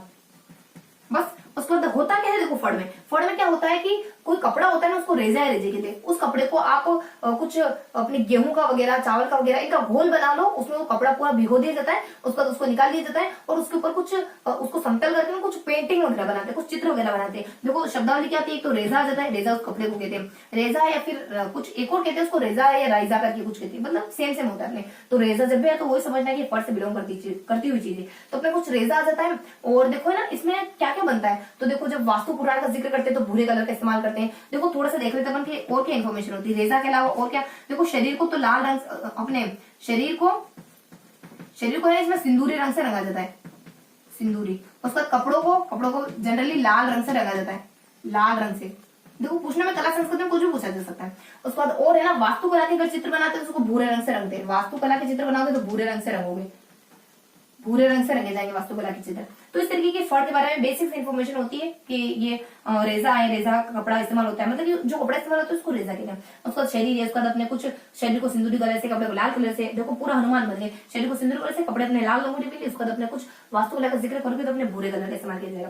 उसके बाद अपने पानी क्या होता है, पानी देवी देवता के कागज के चित्र होते हैं, कागज के चित्र होते हैं। और जब आप है ना अफोर्ड नहीं कर सकते महंगे चित्र कुछ दीवार पे चिपकाने वाले, तो कागज के ऊपर चित्र वगैरह बना लिए जाते हैं। तो देखो एक रंगनाथ जी के जो पाने हैं ना वो बहुत ज्यादा प्रसिद्ध है, उनको 24 श्रृंगारों में दिखाया गया, बहुत ज्यादा कलात्मक है, बहुत ज्यादा सुंदर है रंगनाथ जी के पाने। बस ये हल्की सी इन्फॉर्मेशन थी सांझी के बारे में, पानी वाले। सांझी क्या होती है, दशहरे की 7 पक्षों बनाती है, मनाई जाती है, पार्वती के अलग अलग रूपों की पूजा करी जाती है, नवविवाहित नहीं, अविवाहित अपने अविवाहित बालिकाओं के द्वारा। उसके बाद मांडपा क्या होता है, देखो दीवार को सुंदर बनाने के लिए जो काम करते हैं ना उसी को मांडपा कहते हैं। जब आप यात्रा से सकुशल लौट कर आते हैं तो आप पथवारी और पुष्कर मेढी नाम के 2 मांडपे बनाए जाते हैं। उसके बाद यहाँ बता दीजिए कि पथवारी ये अपने जो मांडपे होते हैं उसमें बेसिकली क्या चीज बनाई जाती है, तो ये कुछ जामितियों का वगैरह का वर्णन होता है, यहाँ पे जामितियां वगैरह बनाई जाती है। उसको फड़ में क्या इन्फॉर्मेशन, देखो फड़ अपने भिलवाड़ा जाता है, शाहपुरा जाता है, छिपा जाती है, उनके द्वारा जो फड़ का चित्रण किया जाता है उसी को अपन फड़ कहते हैं। उनमें से श्रीलाल बहुत ज्यादा प्रसिद्धि दिला देते हैं फड़ को, और खुद भी फेमस हो जाते हैं फड़ को लेकर के। उसके बाद पानी क्या होता है, देखो पानी अपने कुछ पानी नहीं, अभी तो यही देखना आप लोगों को। तो देखो फड़ में क्या होता है, कुछ कपड़ा होता है उसको रेजा नाम से पुकारते हैं, उसको अपने कुछ गेहूं के कलफ में वगैरह और चावल के कलफ में वगैरह निकाल लेते हैं। उसके बाद उस पर कलर हो जाता है, उस कलर पे कुछ सिंदूरी रंग से शरीर को रंगते हैं, उसके बाद कपड़े को अपने लाल रंग से, और कुछ अगर वास्तुकला के चित्र बनाएंगे तो भूरे रंग से रंगे। तो बेसिक इन्फॉर्मेशन अपने फड़ के बारे में। पानी के बारे में कहता है, पानी अपने कागज के चित्र होते हैं, और रंगनाथ के पानी बहुत ज्यादा कलात्मक, बहुत ज्यादा प्रसिद्ध है। तो इस तरीके से हल्की हल्की से इन्फॉर्मेशन सांझी, मांडवा, फड़ और पानी के बारे में। अब किसके बारे में इन्फॉर्मेशन लेने वाले, इनके बाद जो बची कुची लोक कला उनके बारे में। देखो बची कुची लोक कला क्या है अपनी, तो इन पर ज्यादा फोकस डालने की जरूरत है नहीं, तो अपन उसी तरीके से पढ़ेंगे, बिल्कुल फ्री माइंड होकर, है ना। तो फिर अपने कुछ ये हो गया, अपने कुछ पाने पे खत्म हो गई बात। उसके बाद अपने कावड़ आ जाता है, कावड़। देखो कावड़ भी अपने चित्तौड़ है, चित्तौड़, उसके बाद अपने बस्सी, उसके बाद खेरा दिया, इनका है ना पैतृक व्यवसाय है। इन चित्तौड़ में रहने वाली, चित्तौड़ के बस्सी में रहने वाली खेरादिया जनजाति का पैतृक व्यवसाय माना जाता है ये कावड़। और देखो कावड़ में एक शख्स बहुत ज्यादा प्रसिद्ध हो गए, उनका नाम है मांगीलाल मिस्त्री, मांगीलाल मिस्त्री। तो इन्होंने कावड़ का बहुत बेहतरीन तरीके से प्रयोग करा और ये प्रसिद्धि मतलब कि इनकी प्रसिद्धि कावड़ के कारण ही। पूछा जा सकता है मांगलियार का संबंध किससे है, तो कावड़ से। उसके बाद नेक्स्ट इन्फॉर्मेशन क्या होती है कि कावड़ आखिर है क्या। तो देखो कावड़ क्या होता है कि मंदिर नुमा आकृति होती है, उसमें बहुत सारे गेट होते हैं और अगर आप इन गेटों को खोलोगे ना, मतलब कि दरवाजों को खोलोगे तो आपको राम लक्ष्मण और सीता के चित्र दिखेंगे सबसे लास्ट में। इससे पहले तो इस पर बहुत सारे चित्र बने होते हैं, लास्ट में राम लक्ष्मण और सीता के चित्र दिखते हैं और ये ना पूरा लाल कलर से रंगा होता है और धारियां बनी होती है, फिर कुछ डिजाइन बनी होती है काले कलर से बनी होती है। ये बेसिक इन्फॉर्मेशन थी। क्या क्या, एक तो मंदिर नुमा आकृति है, ये मंदिर नुमा आकृति। उसके बाद अपने कुछ इसको लाल कलर से रंगा जाता है, लाल से तो अपन रंगते हैं और काले से डिजाइन बनाते हैं, काले से डिजाइन। और देवी देवताओं के चित्र बने होते हैं और इसमें ना ये दरवाजे नुमा आकृति होती है, मंदिर नुमा और दरवाजे नुमा, दरवाजे नुमा आकृति होती है। और लास्ट में किसका चित्र देखते हैं, दिखाई देते हैं राम लक्ष्मण और सीता। एंड में राम लक्ष्मण और सीता के चित्र दिखेंगे आपको। तो इस तरीके से हल्की सी जानकारी अपने कावड़ के बारे में थी। अब अपन देख लेते हैं कुछ गोडना। गोडना क्या होता है, गोडना क्या, अपने कुछ गोडलिया क्या होता है, गोडलिया क्या होता है। गोडलिया देखो, गोडलिया होता है कि जब आपको पशुओं पर, आपने कभी देखा होगा कि कोई पशु वगैरह हो गए, उनको घूमने के मतलब कि वो कहीं खो ना जाए इस डर से, या फिर पहचानने की वजह से, पहचान को ध्यान में रखते हो कि पहचान किसे पशु किसका पशु है, तो पहचानने की निगाह से या फिर वो खो ना जाए इस निगाह से पशुओं के ऊपर कुछ दाग दिया जाता है, कुछ चिन्ह वगैरह बना दिए जाते हैं, कुछ गर्म सलिया वगैरह करके चिपका दिया जाता है, तो उसी को अपन गोडलिया कहते हैं। इसमें दो चीजें होती है, एक तो अटेरना, तो जो पूरा प्रोसेस होता है ना, पूरी प्रक्रिया, उस पूरी प्रक्रिया को यहाँ अटेरना के नाम से जानते हैं। उसके बाद गोडलिया, और उसके बाद अपने गोडलिया है ना अपने, तो अटेरना, इसकी प्रक्रिया को, पूरी प्रोसेस को गोडलिया अटेरना कहते हैं और उस चित्र को गोडलिया कहते हैं। और जो चित्र बन जाता है ना बेचारे बेजुबान जानवर के शरीर पे, उसको कहते हैं, चित्र को कहते हैं, उसको कहते हैं गोडलिया। ठीक है, और अटेरना और गोडलिया। ठीक है, हाँ ये दो बातें होती है बस। उसके बाद अपने आ जाती है मेहंदी। देखो मेहंदी के बारे में क्या जानकारी है, इसके बारे में विशेष कोई जानकारी नहीं। सोजत पाली की मेहंदी बहुत ज्यादा प्रसिद्ध है, सोजत पाली और मारवाड़ की, सोजत पाली और मारवाड़ की, बस यही जानकारी है। मारवाड़ की मेहंदी बहुत ज्यादा प्रसिद्ध है। उस पर गोदना, गोदना के बारे में कोई जानकारी गिवन नहीं है, बस आदिवासी महिलाएं और गरीब महिलाएं, आदिवासी महिलाएं और जो गरीब महिलाएं होती है वो अपने आप को सजाने के लिए इसका इस्तेमाल करती हैं। और गरीब महिलाएं, गोदना क्या होता है, जब आप शरीर पर अलग टैटू, वही अपने टैटू बनाना गोदना कहलाता है। अब उनके पास पैसे नहीं ज्यादा, तो वो कोशिश करती है कि वो टैटू बना के अपने आप को बहुत ज्यादा सुंदर दिखा पाए। उसके बाद नेक्स्ट होता है कुछ व्हील के बारे में। व्हील क्या होती है, व्हील क्या होती है, देखो पहले कोठरियों के बारे में। कोठरी क्या होती है, देखो आपने देखी हो या नहीं देखी हो, लेकिन मैं थोड़ी सी इन्फॉर्मेशन बता दूं। कोठरी क्या होती है कि गांव में क्या करते हैं कि कुछ कच्ची मिट्टी के कुछ मतलब कि कच्ची मिट्टी से कुछ ऐसा आकार दे देते हैं ताकि उसके अंदर कुछ चीजें रख सके, उसी को अपन कहते हैं कोठरी। देखो हमने तो देखी, आपने देखी है क्या, देखो गाँव में जनरली इन्हीं चीजों में अपन धान वगैरह रखते थे और मतलब इन्हीं कोठरियों में धान वगैरह, कुछ कोई सब्जियां वगैरह, फल वगैरह, ये भी जनरली इन्हीं में रखे जाते थे। तो ये क्या होती है, मतलब मिट्टी की आकृतियां होती है, मिट्टी की बनी होती है और कुछ घरेलू सामान रखने के लिए बनाई जाती है, घरेलू सामान। उस पर व्हील भी ऐसी होती है। देखो व्हील क्या होती है, व्हील अपने पश्चिमी राजस्थान, पर्टिकुलरली जैसलमेर, तो जैसलमेर और पश्चिमी राजस्थान में बनाई जाती है और ये काई से बनती है ये बताया जाता है। तो व्हील में अपन कुछ घरेलू सामान, ये बिल्कुल ऐसी सेम ही है, कोठरी और व्हील सेम ही है। देखो इसको बनाने में किसका इस्तेमाल किया जाता है, कोठरी को बनाने में, तो बांस का और घोड़े की लात का, घोड़े की लात का इसका इस्तेमाल होता है। बस उसके बाद कुछ इस तरीके की इन्फॉर्मेशन होती है अपने व्हील के बारे में। और बस ये अपने हल्की सी जानकारी हो जाती है अपने कि बांस का और इनका इस्तेमाल करा जाता है। और व्हील है पश्चिमी राजस्थान में, जैसलमेर में सबसे ज्यादा बनती है। और लास्टली बता दीजिए तो अपने लास्ट कठपुतली।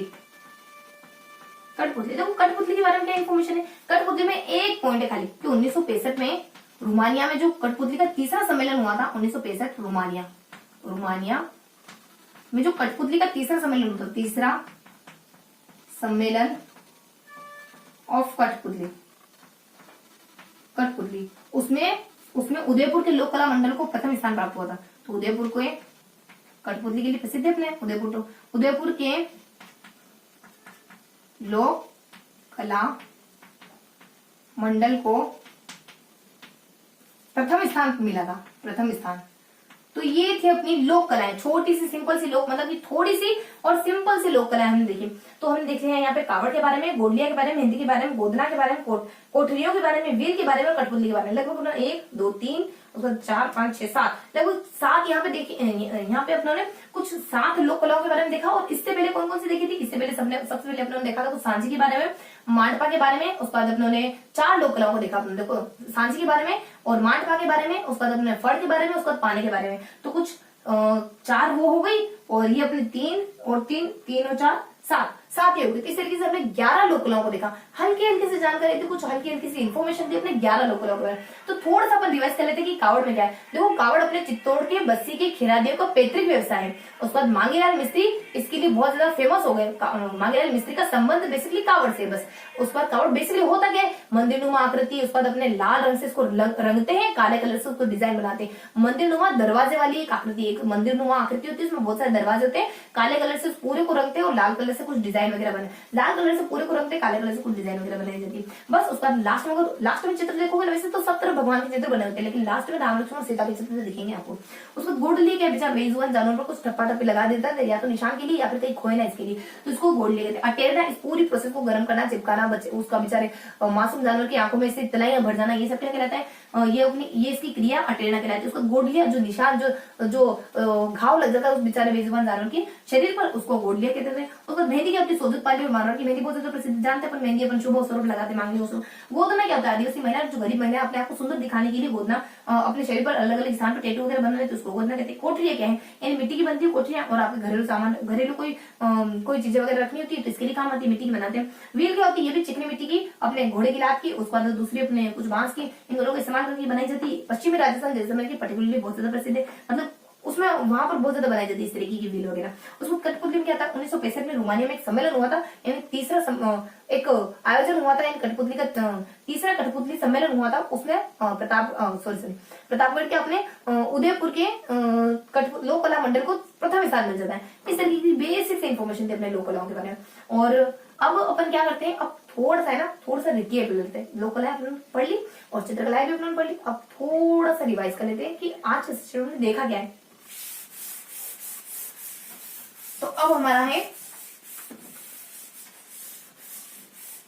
रिवीजन का पोर्शन, है ना, जैसे कि जनरली अपन हर बार करते हैं। तो देखो थोड़ा सा अपन रिवाइज कर लेते हैं कि हमने क्या देखा।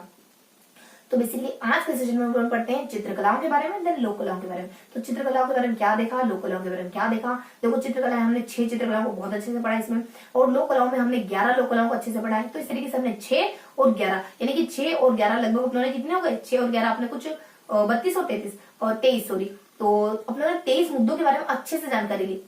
23 ही हो रहा है ना, कुछ 11 इस तरफ आ जाते हैं कुछ अपने, और फिर अपने 11 और 6 आ जाते, कैसे 23 कैसे कह रही हूँ। तो अपने कुछ 6 इस तरह पढ़ा और 17 चीजों के बारे में उन्होंने देखा। और इस तरीके से अपने 6 और 11 चीजों को बहुत बेहतरीन तरीके से, व्यवस्थित तरीके से पढ़ा है। कुछ 6 अपने चित्रकलाओं के बारे में पढ़ा है, उसके बाद अपने 11 लोक कलाओं के बारे में पढ़ा है। तो देखो 6 चित्रकलाएं कौन कौन सी देखी अपने? देखो हमने आमेर की चित्रकला को देखा, हमने जयपुर की चित्रकला को देखा, हमने अलवर की चित्रकला को देखा, हमने उनियारा चित्रकला को देखा, हमने लास्ट में जानकारी कवर करी कुछ शेखावटी चित्रकला के बारे में। इस तरीके से हमने कुछ लगभग 5 चित्रकला, देखो बेसिकली अपनी 6 नहीं हो रही, 5 ही चित्रकलाएं हो रही अपनी। तो 5 चित्रकला को हमने बहुत अच्छे से देखा। तो अब तो हमारी 16 ही होगी टोटल। और इस तरह हमने 11 लगभग अपने 11 लोक कलाओं को अच्छे से देखा। देखो लोक कलाओं में थोड़ी थोड़ी सी इन्फॉर्मेशन थी। तो 11 लोक कलाएं क्या है, थोड़ा सा अपन नाम देख लेते हैं। जिस तरीके से चित्रकलाओं का नाम देखा 5 चित्रकलाओं का, उसी तरीके से अपन 11 लोक कलाओं का नाम देख लेते हैं। देखो सबसे पहले अपन देखते हैं कि सबसे पहले अपन जानकारी लेते हैं कि इसमें हल्की हल्की से जानकारी आती है अपने। तो शुरुआत होती है अपने कुछ सांझी से, उसके बाद अपने मांडपा आ जाता है, उसके बाद अपने फड़ आ जाता है, उसके बाद अपने पाने आ जाता है, उसके बाद अपने कावड़ आ जाता है, और फिर कावड़ के बाद नेक्स्ट इन्फॉर्मेशन होती है अपने कुछ। और देखो कावड़ देखा, कावड़ के बाद अपन गोडना देखते हैं, उसके बाद अपन मेहंदी देखते हैं, उसके बाद अपन कुछ गोडना देखते हैं, मेहंदी देखते हैं, उसके बाद अपन कुछ कोठरियां देखते हैं, उसके बाद अपन कुछ व्हील देखते हैं, उसके बाद अपन कठपुतली वगैरह देखते हैं। तो इस तरीके से अपन कुछ 10 से 11, देखो 10 से 11 लमसम, तो 10 से 11 लोक कलाओं को क्लियर करते हैं। यहाँ 5 देखा और यहाँ 10 से 11 लगभग लोक कलाओं को क्लियर करा। तो इस तरीके से आज का पूरा सेशन रहा। तो इनसे थोड़ा सा इनकी डेप्थ में बता, थोड़ा सा, बिल्कुल थोड़ा सा, ताकि आपको याद रहे कि इनमें हमने देखा क्या। देखो सब में अपन क्या देखते हैं, लोक कलाओं में लोक कलाएं क्या, अपने चित्रकला में किस तरीके से जानकारी लेते हैं। देखो जयपुर में सबसे पहले आमेर के बारे में जानकारी लेते हैं ना, तो वो भी इसी तरीके से लेते हैं जैसे कि बाकियों की लेते हैं, यानी कि अपने कुछ राजाओं का जिक्र करते हैं, कुछ कैरेक्टरिस्टिक का जिक्र कर देते हैं। तो ये अपने कैरेक्टरिस्टिक में 3 अच्छी अच्छी विशेषताएं थी, 3 अच्छे अच्छे चित्र आए थे, और राजा सिर्फ और सिर्फ सवाई जयसिंह आए थे। उसके बाद अगला देखते हैं अपन जयपुर के बारे में। तो 5 राजाओं का जिक्र था, ये अपने जय सिंह आ जाते हैं, फिर अपने ईश्वर सिंह आ जाते हैं, फिर माधो सिंह आ जाते हैं, फिर प्रताप आ जाते हैं, फिर राम आ जाते हैं, और 2 कैरेक्टरिस्टिक आ जाती है। और दिन अपन देखते हैं अलवर में कुछ 7 राजाओं का जिक्र होता है। सबसे पहले अपने प्रताप आ जाते हैं, फिर अपने बख्तावर आ जाते हैं, फिर अपने विनय आ जाते हैं, फिर अपने बलवंत आ जाते हैं, फिर अपने शिव सिंह आ जाते हैं, फिर अपने मंगल आ जाते हैं, फिर अपने जगत सिंह आ जाते हैं। इस तरीके से तो बाकी कुछ कैरेक्टरिस्टिक देखते हैं। उसके बाद अपन देखते हैं कुछ उनियारा के बारे में। उनियारा में 4 पॉइंट आ जाते हैं, किस किसका मिश्रण है, किसने इसका विकास करा, और किसने यहाँ के चित्रकारों को प्रश्रय यानी आश्रय प्रदान करा, और यहाँ के चित्र कौन कौन से, उन चित्रों के नाम, इस तरीके से कुछ 4 जानकारी अपने में। उसके बाद शेखावटी में भी कुछ 4 जानकारी। शेखावटी के भित्ति चित्र पर किसका प्रभाव रहा, शेखावटी के भित्ति चित्र आप कहाँ देख सकते हो, इसको किस अन्य नाम से जाना जाता है, इसके कलर कौन कौन से। उसके बाद कुछ 2 बची कुछ अन्य बातें कि कौन व्यक्ति है जो फतेहगढ़ की चित्रशैली को आश्रय प्रदान करने का काम कर रहा है। तो इस तरीके से हमने कुछ चित्रकला को क्लियर करा। देन अपन आ जाते हैं कुछ लोक कलाओं के बारे में। कुछ 10 से 11 अपने लोक कलाएं देखी ना। तो देखो सबसे पहले अपने लोक कला सांझी के बारे में देखी। सांझी क्या होता है कि श्राद्ध पक्ष में बनाते हैं दशहरे के श्राद्ध, ये अपने पार्वती का चित्र बनाया जाता है। कुछ क्या था, आप दीवार पे जो चित्र वगैरह बनाते थे ना, इसी को अपन मांडपा कहते हैं। नीचे भी बना सकते हो। कुछ कलर से आपने देखा होगा, देखो चूने के ऐसे कुछ कपड़ा लेते हैं, उंगली में पकड़ लेते हो, कुछ चूने से डिजाइन बनाते हैं। देखो इस तरीके, इसी को कहते हैं मांडपा वगैरह। जब आप लौटते हो ना यात्रा से, तो उसकी खुशी में बनाते हो, उसको पुष्कर मेड़ी या फिर पथ मेड़ी या पुष्कर मेड़ी के नाम से जानते हैं। उसके बाद फड़ के बारे में देखा। फड़ तो अपने भीलवाड़ा शाहपुरा की बहुत ज्यादा प्रसिद्ध है। वहाँ के एक शख्स है श्री लाल, वो बहुत ज्यादा प्रसिद्ध हो गए इसको लेकर के। पाने क्या होता है, पाने होता है जब आप अफोर्ड नहीं कर सकते हो और सस्ते से अपन कागज पर भगवान के चित्र बना देते हैं, बोर्ड के चित्र बना देते हैं, उसको पाने कहते हैं। रंगनाथ जी के पाने बहुत ज्यादा सुंदर, बहुत ज्यादा कलात्मक है। कावड़ क्या है, कावड़ एक मंदिर नुमा आकृति होती है, बहुत सारे गेट होते हैं, बहुत सारे भगवानों के चित्र बने होते हैं। लाल कलर से पूरा रंगा जाता है, काले कलर से डिजाइन वगैरह बनाई जाती है। लास्ट में खोलोगे तो आपको राम लक्ष्मण सीता के चित्र दिखाई दे जाते हैं। और अपने चित्तौड़ का बस्सी नामक एरिया है, वहाँ खेरादेवी जनजाति रहती है, उसका पैतृक व्यवसाय वही। कुछ मांगीलाल मिस्त्री इसको बहुत ज्यादा प्रसिद्धि दिला देते हैं। बेचारा जो जानवर बोल नहीं पाता है, आप उस पर जो कुछ थप्पा लगा देते हो, दाग लगा देते हो, इसी को अपन कह देते हैं गोडना। वही दाग जो दिखता है वो गोडना कहलाता है। जो आप पूरी प्रोसेस करते हो वो टेरना कहलाती है। उसके बाद मेहंदी अपने सोजत पाली मारवाड़ी बहुत ज्यादा प्रसिद्ध है। बेचारी महिला के पास पैसे नहीं, बेचारी नहीं, चलो महिला गरीब वगैरह महिला के पास पैसे वगैरह नहीं, आदिवासी महिला वगैरह के पास कुछ अपने इतनी ज्यादा बहुत ज्यादा अफोर्ड नहीं कर सकती, तो अपने आपको सुंदर दिखाने के लिए जगह जगह देती है। टैटू बनवा लेते, देखो कोई यहाँ पे अपने बहुत सारे टैटू बनवा लेते हैं, यहाँ पे बना लेते हैं, यहाँ पे मतलब अलग अलग स्थानों पे टैटू, कानों पे बनवा लेते हैं, यहाँ अपने बेक पे बनवा लेते हैं, अलग अलग जगहों पे टैटू वगैरह बनवा लेते हैं। तो ये बेसिक इन्फॉर्मेशन हमने गोदना के बारे में। कोठरियां क्या होती है, आप सामान रखने के लिए मिट्टी का बना देते हो ऐसा पोर्शन, यानी कुछ अपने है ना, कुछ आसानी से आप बहुत सारा सामान भर सकते हो। इसके लिए सामान भरने के लिए कुछ पोला, क्या कहेंगे उसको, खोखला। तो खोखला कुछ आकृति बना लेते, कुछ आकार बनाते मिट्टी की। देखो इसमें ना अपनी ग्रामीण महिला बहुत ज्यादा सिद्धस्त होती है ऐसे कामों में। तो इस तरीके की आकृति को, इस तरीके की खोखले आकृति को जो मिट्टी से बनती है उसी को तो अपन कोठरियां कहते हैं। उसका व्हील, इसी आकृति को जैसलमेर में व्हील के नाम से जानते हैं। इसमें कुछ बांस का इस्तेमाल होता है, कुछ घोड़े की लात का इस्तेमाल होता है। उसमें कठपुतली क्या है, तो अपने 1965 में रुमानिया नामक स्थान पे कठपुतली का सम्मेलन हुआ था। तो आपने फिर प्रतापगढ़ देखो, तो अपने उदयपुर के लोक कला मंडल को प्रथम स्थान प्राप्त हो गया इसमें। तो ये थी अपनी बेसिक जानकारी चित्रकलाओं के बारे में और अपने लोक कलाओं के बारे में। तो ये था अपना आज का पूरा सेशन। आई होप आज का सेशन आपको पसंद आएगा। फिर मिलेंगे ऐसे किसी अगले वीडियो में, तब तक के लिए जय हिंद।